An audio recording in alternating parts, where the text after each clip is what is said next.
Bismillahirrahmanirrahim.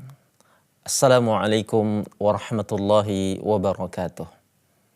Sahabat Salam TV dimanapun Anda berada, Alhamdulillah wassalatu wassalamu ala rasulillah alladzi la nabiyya ba'da amma ba'd. Ma'asyiral muslimin rahimani wa rahimakumullah. Kita bertemu lagi pada segmen kali ini dalam tema Sirah Nabawiyah. Suatu pembahasan yang begitu sangat menarik dan tidak ada setiap muslim kecuali dia akan sangat terpaut dan terpikat hatinya untuk mengetahui kehidupan perjalanan Nabi Muhammad SAW. Maka pada pertemuan kali ini kita akan membahas tentang kehidupan Nabi kita SAW sebelum beliau diutus menjadi seorang Nabi. Pada pertemuan sebelumnya kita sudah membahas bagaimana detik-detik kelahiran Nabi SAW dan bagaimana penamaan yang diberikan kepadanya dan bagaimana Rasulullah SAW kecil dirawat dan diasuh di perkampungan Bani Sa'idah pada saat itu sampai terjadi peristiwa pembelahan dada dan kemudian Rasulullah dipulangkan kepada ibundanya. Dan ketika beliau umur 6 tahun, beliau pun dibawa oleh ibundanya ke Madinah, dan di perjalanan itu ibunda dari Rasulullah itu Aminah wafat di antara Makkah dan Madinah di salah satu tempat yang bernama Abwah. Kemudian Rasulullah SAW diasuh oleh kakeknya tidak lama, hanya sekitar 2 tahun hidup di bawah naungan kakek yang sangat mencintainya, yang sangat memuliakannya. Dan kemudian di umur beliau pun yang 8 tahun kakeknya pun meninggal. Kemudian Rasulullah SAW diasuh oleh pamannya Abu Talib. Dan disinilah pembahasan kita terhenti pada segmen sebelumnya. Kaum muslimin rahimani wa rahimakumullah dimanapun Anda berada, Rasulullah SAW diasuh oleh Abu Talib, seorang paman yang begitu sangat memuliakannya.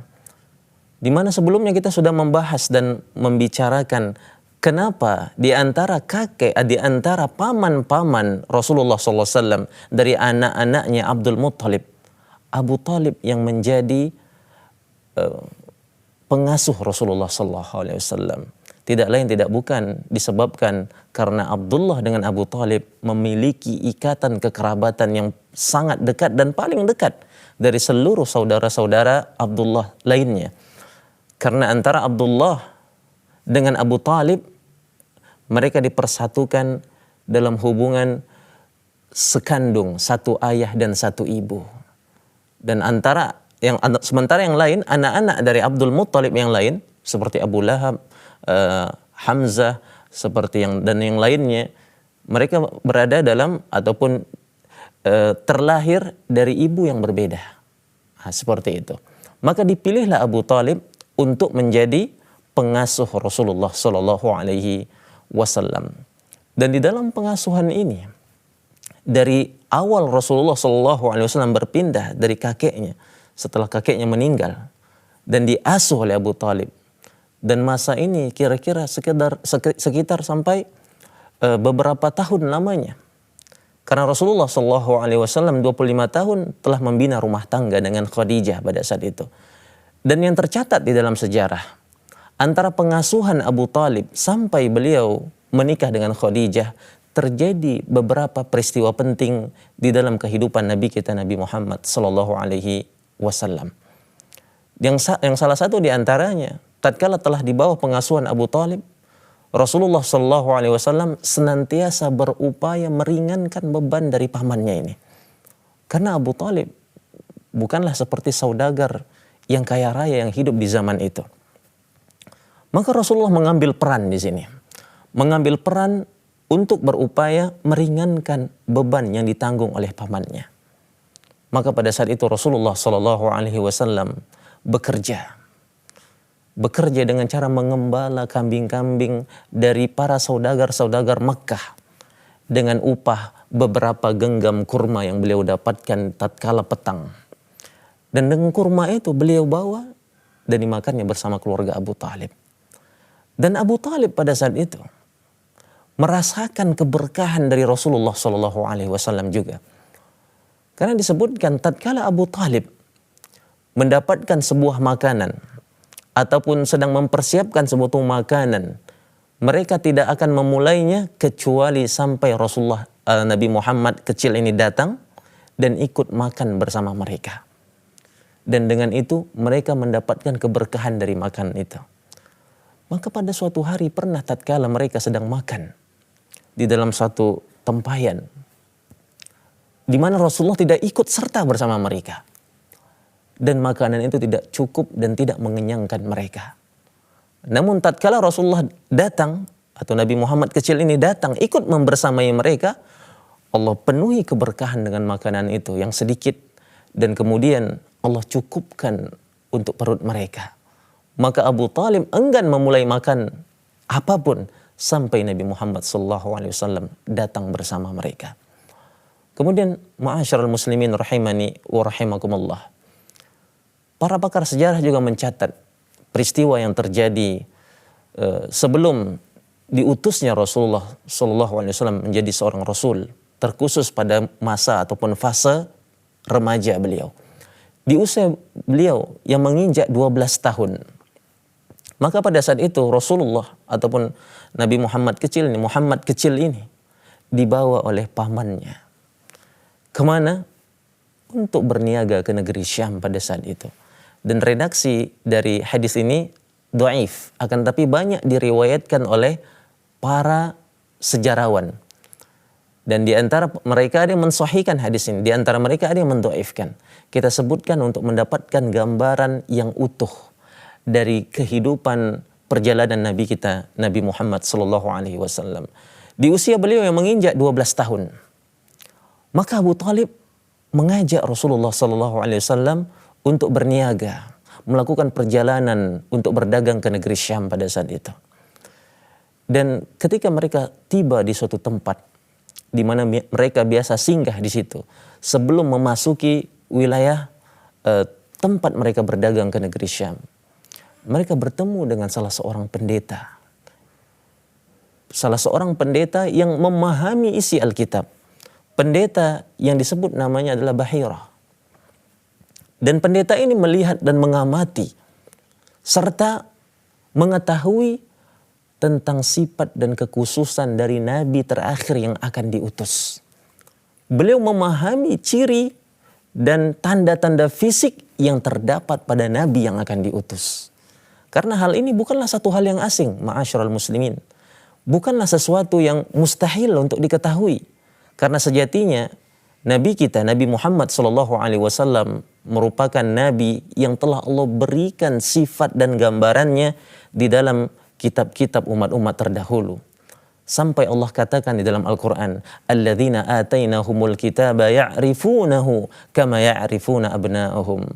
Mereka yang kami berikan Alkitab kepada mereka, orang-orang Yahudi dan orang-orang Nasrani di masanya. Bukan di masa sekarang, di masanya itu, di masa ketika dakwah itu masih ada, di masa ketika nabi mereka masih ada, di masa ketika agama mereka masih original dan tidak banyak mengalami perubahan. Ya'rifunahu kama ya'rifuna abna'ahum.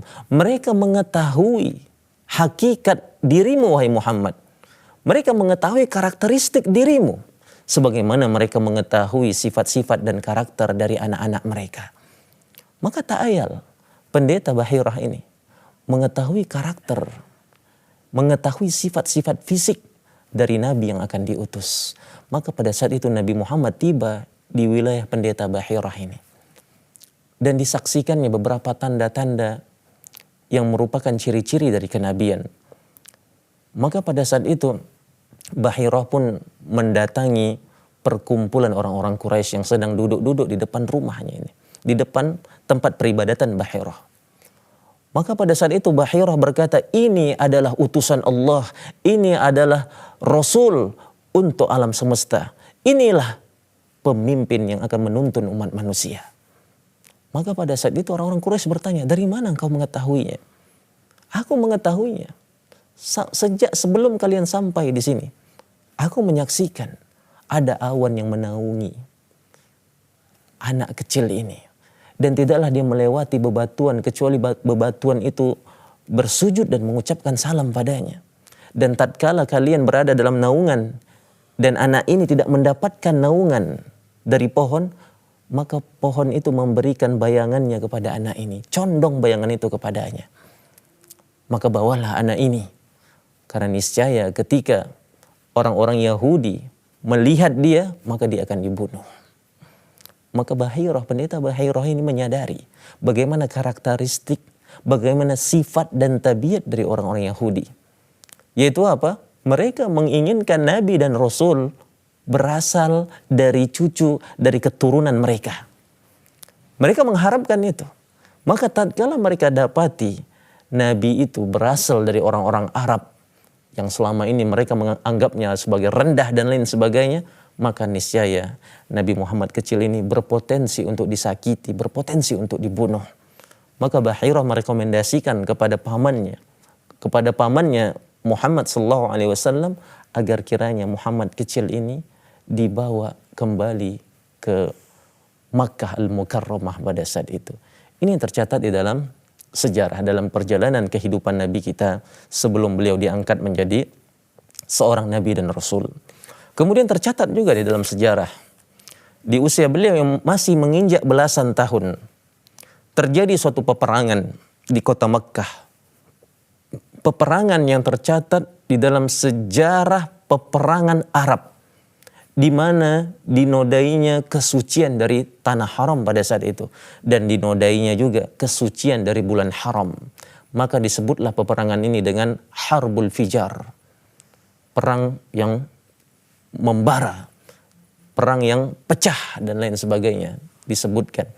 Karena apa? Karena saat itu orang-orang Arab yang melakukan peperangan, yaitu orang Quraisy, mendapatkan penyerangan dari suku Qais Ailan, yang mereka menyerang orang-orang Quraisy di dalam tanah haram dan di bulan haram. Maka orang Quraisy pun melakukan pertahanan diri pada saat itu, yang hingga akhirnya kemenangan pun ditetapkan oleh Allah Subhanahu wa taala untuk orang-orang Quraisy. Dan Nabi Muhammad sallallahu alaihi wasallam kecil ini sebelum diutus menjadi seorang rasul, beliau berkontribusi dalam memberikan sokongan dan bantuan kepada paman-pamannya sebisa apa yang dia lakukan. Ini yang tercatat di dalam kehidupan Nabi kita sallallahu alaihi wasallam di usia beliau yang belasan tahun. Dan kemudian akan ada lagi kisah-kisah yang berkaitan dengan sebelum dari masa kenabian Nabi Muhammad sallallahu alaihi wasallam. Salah satunya adalah ataupun perjanjian Hilful Fudul yang disebut dalam sejarah, yaitu Sumpah Al-Fudul.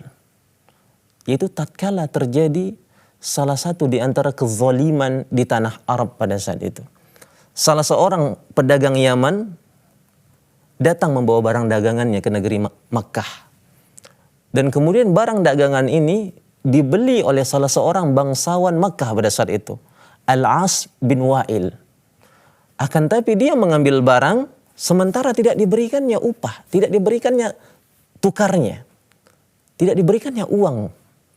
Maka dia mengambil tanpa membayar pada saat itu, atas dasar kezaliman, bukan atas dasar hutang atau lain sebagainya. Itu berbeda ceritanya.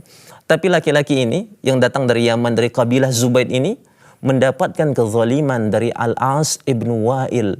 Beliau borong harta laki-laki Yaman ini, tapi tidak memberikannya ganti, tidak memberikannya uang pada saat itu. Maka kezaliman ini diangkatnya lah ke dalam ranah publik. Naiklah dia ke puncak gunung Jabal Abil Qubais, salah satu gunung yang tinggi yang ada di sekitar Ka'bah pada saat itu. Dan bagaimana ceritanya akan kita lanjutkan setelah pesan-pesan berikut ini.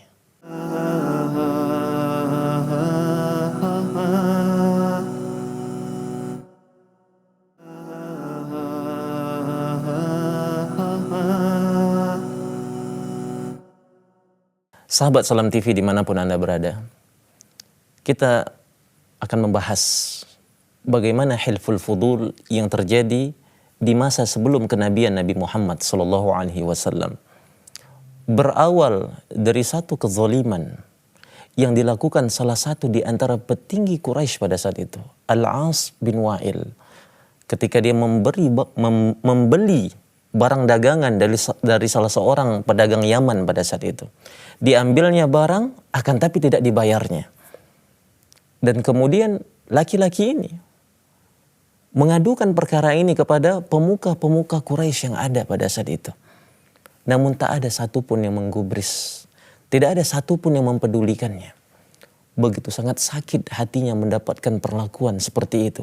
Perlakuan yang didapatkannya di tanah haram oleh orang-orang yang dianggap merupakan pemuka-pemuka agama bagi seluruh antero Arab pada saat itu. Ketika tidak ada yang menggubrisnya, maka laki-laki Yaman ini langsung mendaki puncak Jabal Abil Qubais, salah satu gunung yang tinggi di Makkah pada saat itu. Dan kemudian disenandungkannya syair-syair kesedihan, syair-syair nastapa dan ratapan terkait dengan musibah yang didapatkannya, dan mengadukan bagaimana buruknya sikap salah seorang Quraisy yang dihadapinya pada saat itu. Maka salah seorang paman Nabi yang bernama Zubair bin Abdul Muttalib mendengar pekikan senandung kesedihan dari syair-syair yang diucapkan oleh laki-laki Yaman ini. Lantas dia pun mengumpulkan seluruh Bani Hashim, pemuka-pemuka pemimpin dari Bani Hashim dikumpulkannya.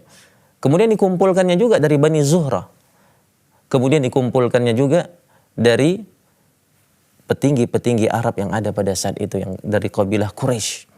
Maka berkumpullah mereka di salah satu rumah kepala suku dari Bani Taim yang bernama Abdullah bin Jud'an. Maka pada saat itu Abdullah bin Jud'an merupakan salah seorang di antara yang terkemuka dan terkenal di zaman itu. Maka mereka pun dijamu oleh Abdullah bin Jud'an dan terjadilah suatu kesepakatan. Apa kesepakatannya? Bahwasannya mereka bertekad, mereka berjanji, dan mereka semuanya seakan-akan menjadi satu tangan yang akan menolak setiap kezaliman dan mengembalikan hak-hak orang yang zalim yang terjadi di kota Mekah pada saat itu. Itulah inti dari kesepakatan ini. Kesepakatan untuk senantiasa selalu bersama, senantiasa selalu berada di pihak orang-orang yang dizolimi. Jangan ada sampai sedikit pun kezaliman yang dilakukan oleh orang-orang di tanah haram, siapapun orangnya. Maka orang yang zalim akan diambil rampas hak kezaliman dia itu, dan yang dizalimi akan diberikan hak dia sebagaimana mestinya.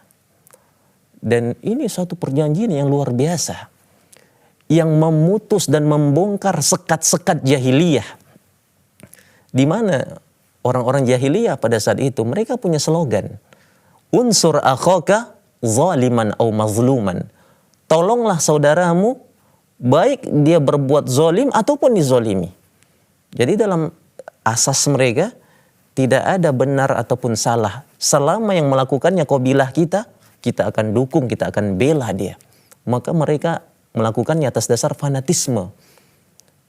Yaitu bagaimana fanatisme kelompok ini mengantarkan mereka untuk senantiasa membenarkan setiap perilaku yang dilakukan oleh anggota-anggota dari suku mereka. Tapi hilful fudul ini mau membongkar dan memutus hal-hal yang seperti itu. Maka ini salah satu di antara perjanjian yang begitu sangat dikenang oleh Nabi kita Muhammad sallallahu alaihi wasallam. Sampai Nabi sallallahu alaihi wasallam senantiasa mengingat perjanjian ini. Di mana Rasulullah berkata, aku telah melihat, aku telah menyaksikan di rumah Abdullah bin Jud'an salah satu di antara perjanjian yang kalau seandainya saja perjanjian ini ditukarkan dengan unta merah, aku lebih milih perjanjian ini. Kalau seandainya di masa Islam, di masa sekarang, aku telah diutus menjadi nabi, aku diundang kembali untuk hal yang seperti itu, akan kupenuhi undangan tersebut. Maka pada saat itu seluruh dari mereka yang hadir saat itu meletakkan tangan mereka di minyak wangi. Maka dalam redaksi yang lain disebut dengan hilful mutayyibin, yaitu perjanjian orang-orang yang dengan memakai minyak wangi. Mereka celupkan tangan mereka di minyak wangi sebagai tanda kesetiaan dan sebagai tanda begitu kuatnya perjanjiannya itu.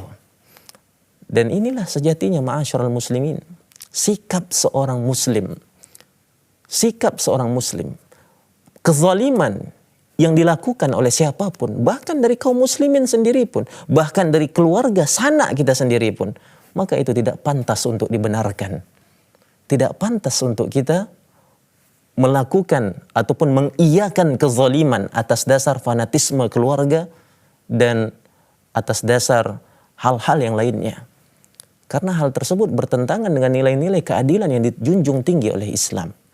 Dan hilful fudul ini salah satu di antara contoh dan yang kita saksikan bagaimana juga orang-orang Arab jahiliyah di tengah kebobrokan moral, di tengah peradaban keagamaan mereka yang merosot pada saat itu, tapi ada nilai-nilai baik dari akhlak-akhlak mereka. Maka pantaslah Rasulullah Shallallahu Alaihi Wasallam pernah bersabda, "Innama bu'ithtu liutammima makarimal akhlak." Tidaklah aku diutus kecuali untuk menyempurnakan kesempurnaan akhlak-akhlak yang mulia. Dan ini yang tercatat dalam perjalanan kehidupan Nabi kita, Nabi Muhammad sallallahu alaihi wasallam. Dan Rasulullah sallallahu alaihi wasallam meniti perjalanannya, masa mudanya dengan begitu sangat keras pada saat itu.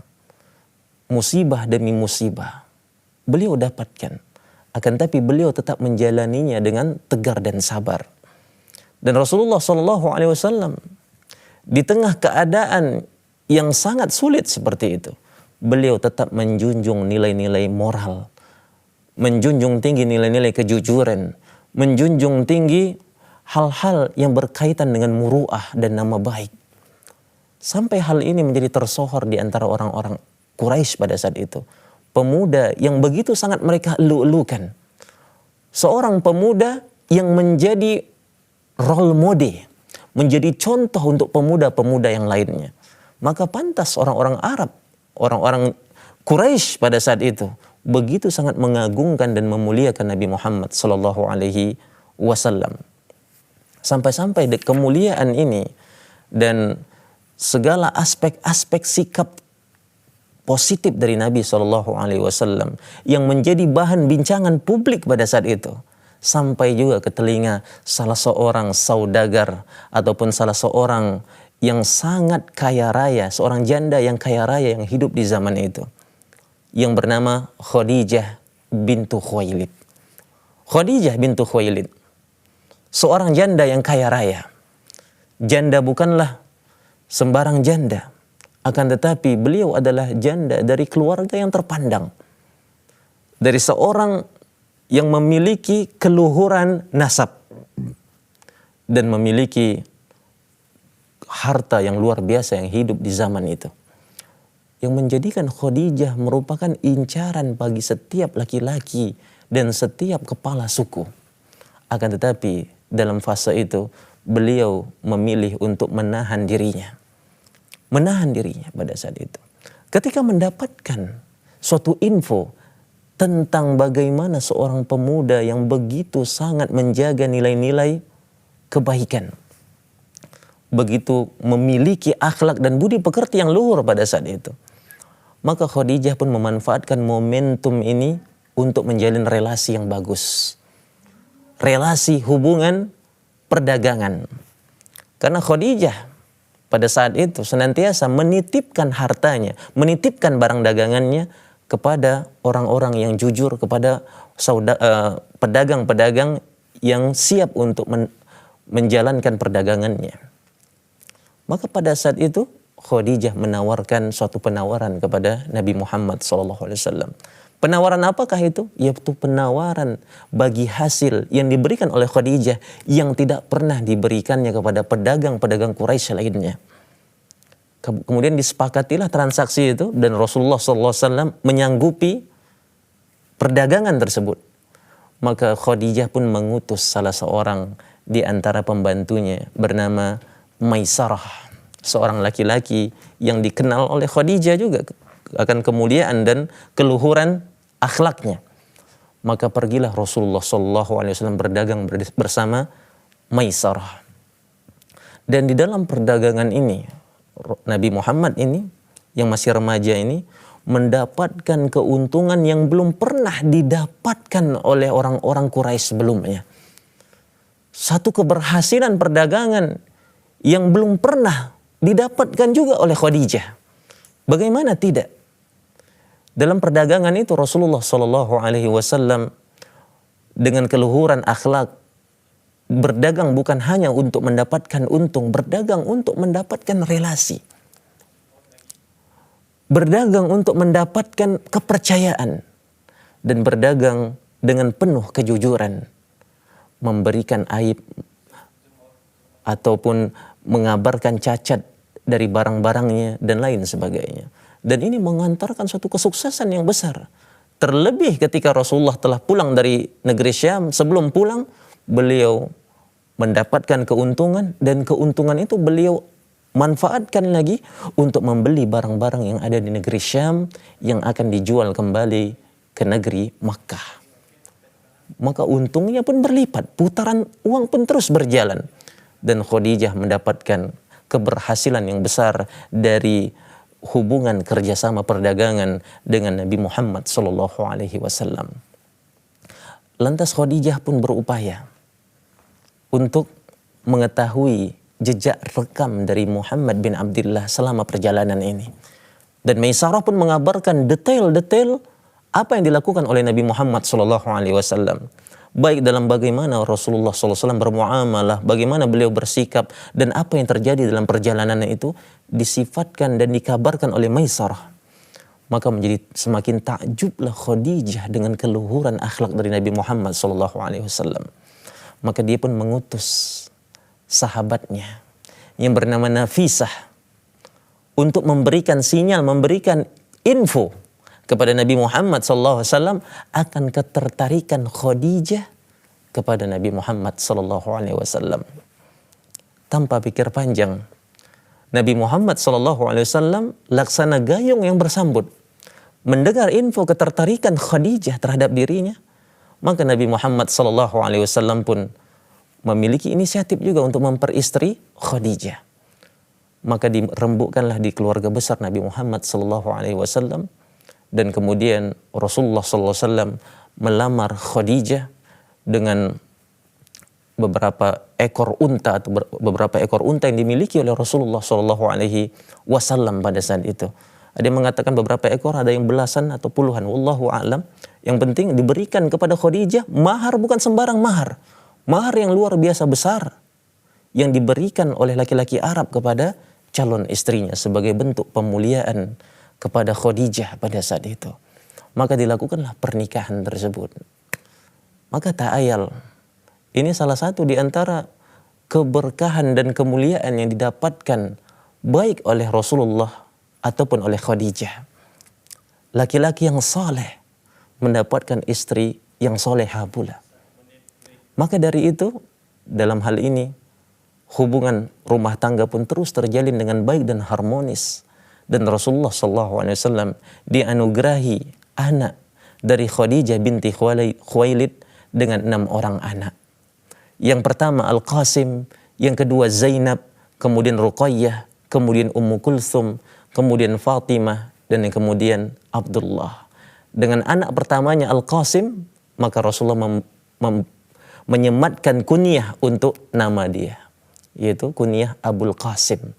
Maka saat itu tersohorlah kunyah Rasulullah Muhammad Abul Qasim. Dan bagaimana perjalanan Rasulullah SAW selanjutnya, detik-detik menjelang diutusnya beliau menjadi seorang Nabi dan Rasul. Jangan kemana-mana, tetap di Salam TV setelah pesan-pesan yang berikut ini.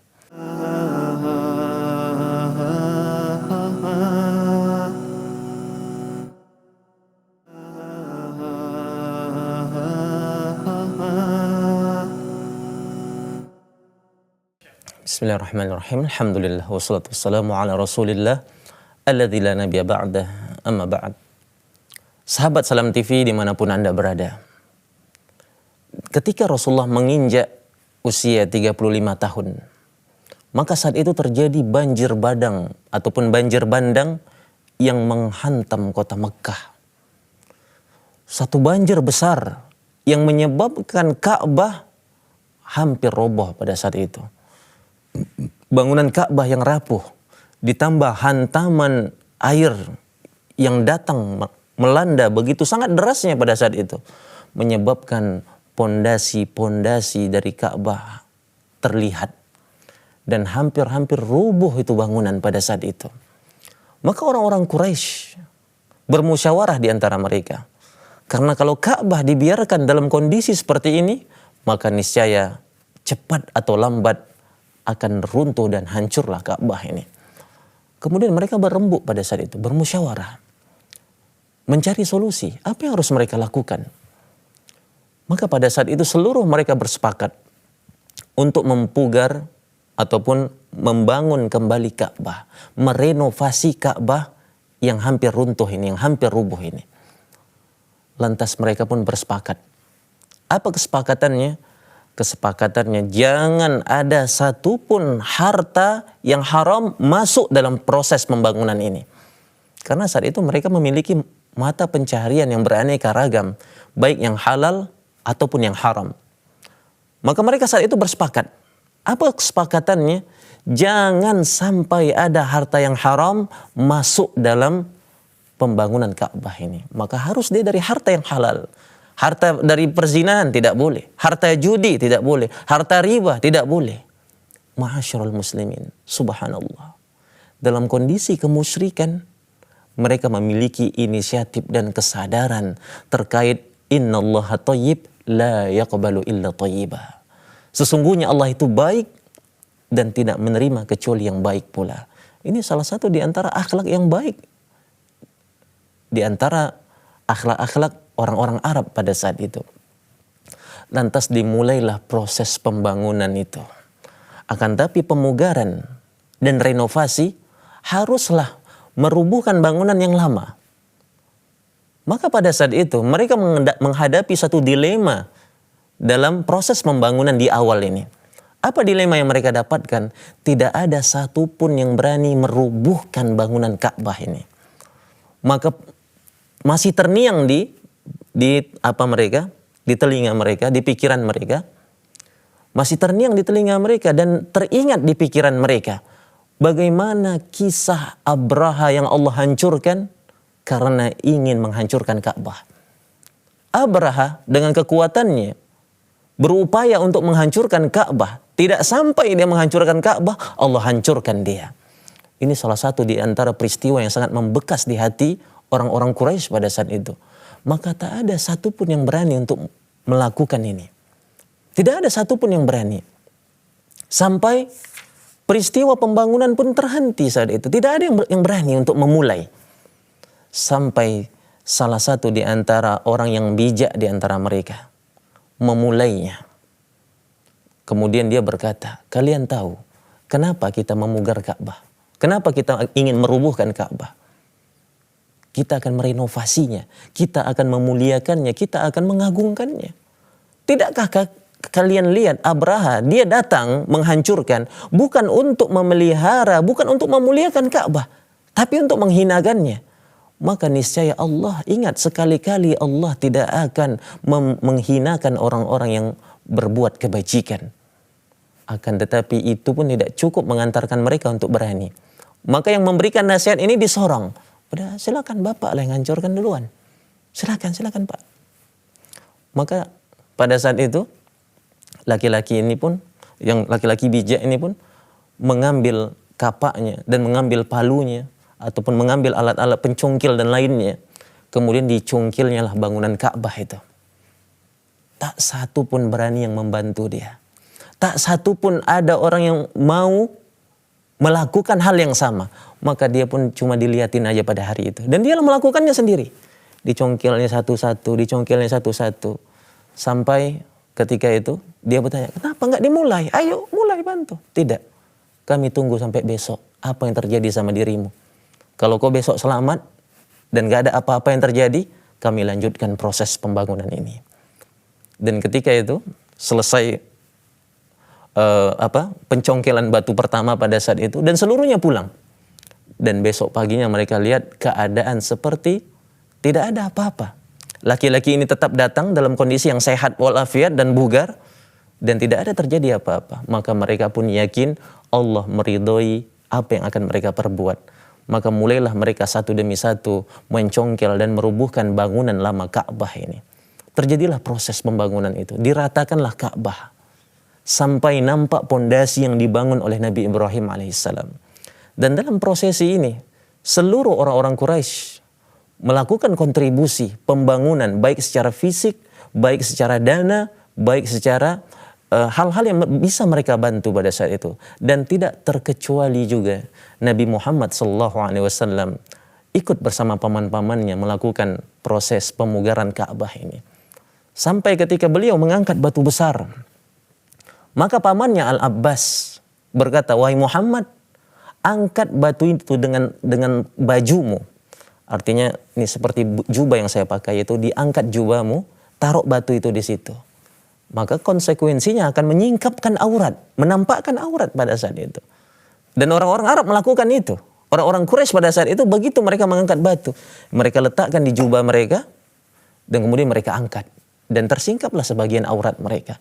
Dan Rasulullah hampir melakukan hal yang sama. Tatkala beliau telah menaikkan bajunya, maka beliau pun jatuh pingsan pada saat itu. Karena Allah menginginkan bagaimana seorang nabi tetap dalam kondisi terjaga muruahnya.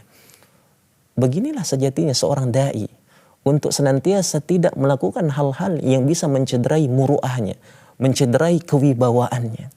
Maka setelah itu Rasulullah tidak melakukan hal itu. Sampai dilakukanlah proses pemugaran, tibalah mereka di bagian yang sudah seharusnya Hajar Aswad untuk diletakkan. Maka terjadi perselisihan. Siapa yang paling berhak untuk meletakkan Hajar Aswad? Dan saat itu seluruh orang berebut untuk mendapatkan keutamaan ini. Masing-masing mengklaim diri dia yang paling berhak untuk meletakkan Hajar Aswad. Dan tidak ada satupun yang mau mengalah. Semua mengatakan saya paling berhak, saya paling berhak, saya paling berhak. Sampai hampir terjadi malapetaka, peperangan dan pertumpahan darah di antara mereka. Hanya karena memperebutkan siapa yang pantas meletakkan kembali Hajar Aswad pada saat itu. Dan ketika kondisi saat itu sedang meruncing, salah seorang bijak di antara mereka memaparkan usul ataupun mengemukakan ide. Yaitu apa?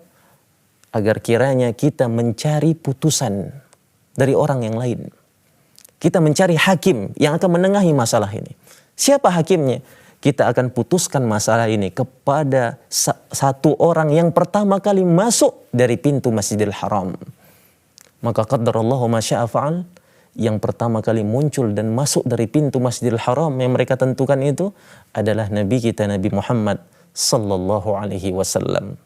Maka pada saat itu seluruh orang ketika melihat kehadiran Nabi Muhammad sallallahu alaihi wasallam menjawab dengan penuh sukacita. Hada amin. Inilah orang terpercaya. Ini orang yang kami sukai. Ini kami cintai ini orang ini. Ini adalah orang yang sangat kami percaya. Maka digelarilah Rasulullah dengan Al-Amin. Karena kepercayaan seluruh masyarakat dengan beliau dan kewibawaan dan akhlak mulia yang selama ini senantiasa beliau tunjukkan di hadapan khalayak.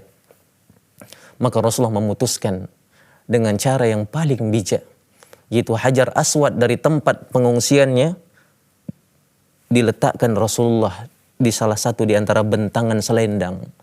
Diambillah Hajar Aswad dan diletakkan di tengah selendang tersebut, dan dipanggillah setiap kepala suku untuk memegang setiap sisinya.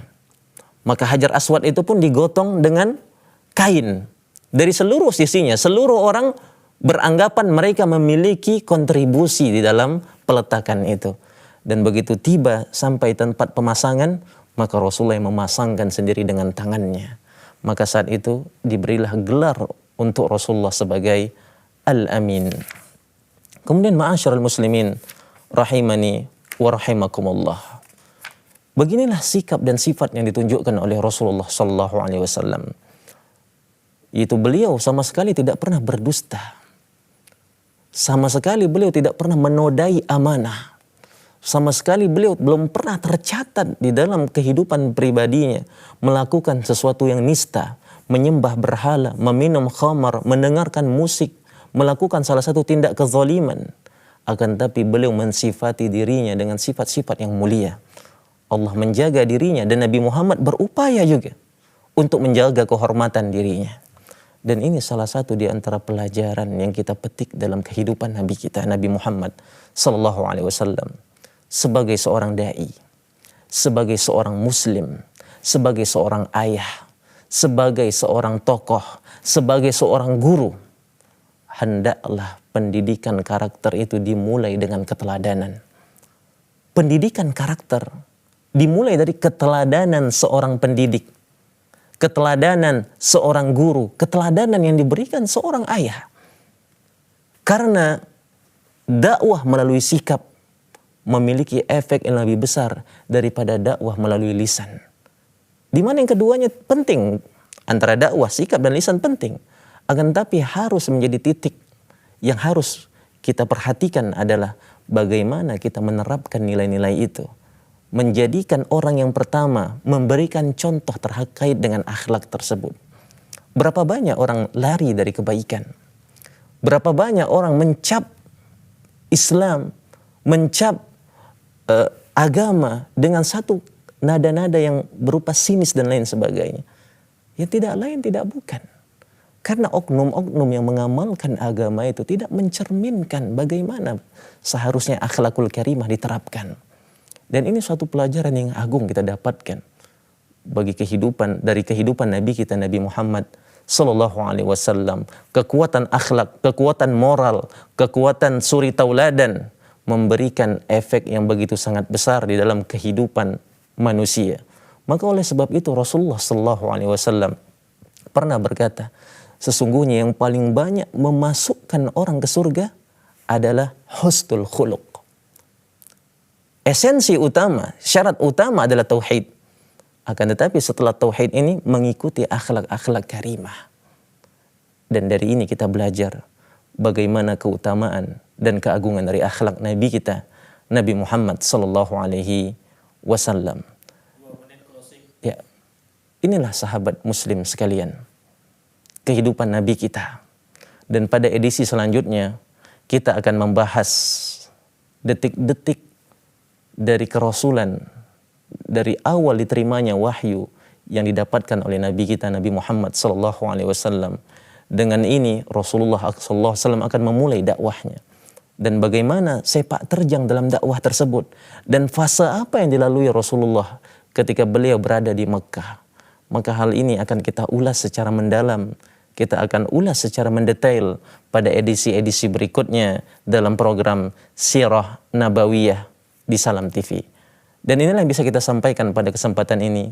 Mudah-mudahan yang singkat ini memberikan manfaat kepada pemateri dan kepada pemirsa sekalian di rumah. Cukup sekian dan kita akhiri pertemuan ini dengan mengucapkan doa kafaratul majlis. Subhanakallahumma wa bihamdika asyhadu an la ilaha illa anta astaghfiruka wa atubu ilaik. Assalamualaikum warahmatullahi wabarakatuh.